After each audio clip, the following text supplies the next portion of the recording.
Your Excellency, the President of the Republic of Kenya and Commander-in-Chief of Kenya Defense Forces, Dr. William Samoei Ruto, Your Excellency, the First Lady of the Republic of Kenya, Mama Rachel Ruto, Speakers of the National Assembly and the Senate, the Deputy Chief Justice and Vice President of the Supreme Court, the Honorable Philomena Mwilu, the Governor of the Nairobi City County, Johnson Sakaja, Your Excellencies, Ambassadors and High Commissioners, members of the Diplomatic Corps, political and other leaders, distinguished and invited guests, dear Kenyans, ladies and gentlemen. Your Excellency, today Kenya is 59 years old. A 59-year mark is a point of either great joy and hope in life or a point of despair. For Kenya, it marks a departure towards a great life ahead.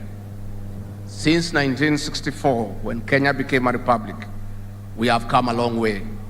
Kenyans have worked hard and built a strong nation, a peaceful and respected nation with a wonderful people and great heritage. Mr. President, I have had no greater hope than I have today. As we build on the progress we have made over the years, Kenya is ready for a great takeoff under the Kenya Kwanza plan under your leadership. Although we are facing several challenges, we'll offer you all the support to deliver to the people of Kenya as promised. If anything, we must live as envisioned by our forefathers and freedom fighters who remain great and dear to us every day. They shed their blood for us into the future, but ahead of us is great work. Mr. President, every year we have marked this day with new hope and great aspirations as a people. This year, under your leadership, we take a greater leap, not just into our history, but into the future, especially on the singular aspect of technology and innovation. As a departure from the past, where tech economy was a mirage, poverty, illiteracy, and disease was our common denominator.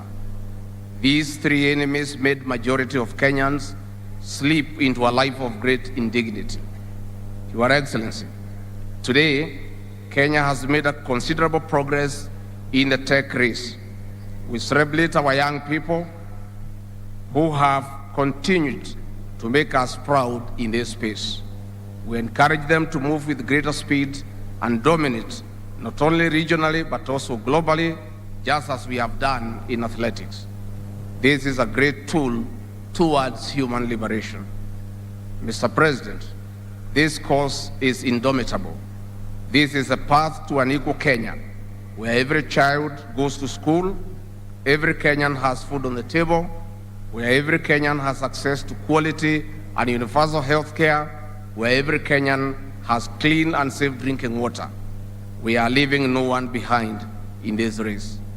Your Excellency, this is the leadership our nation requires in the 21st century as we move closer to realizing Kenya's Vision 2030. We are also set to reap our demographic dividend since the window of opportunity opens in the year 2039, if we are well prepared. I have no doubt in my mind that we are on the right move as a nation. Before I invite Your Excellency, allow me on my own behalf and on behalf of the people of Kenya to wish you and your family a Merry Christmas and a Happy New Year. Your Excellency, it is now my singular honor and duty to welcome you to address the people of Kenya. Ladies and gentlemen, Mr. President.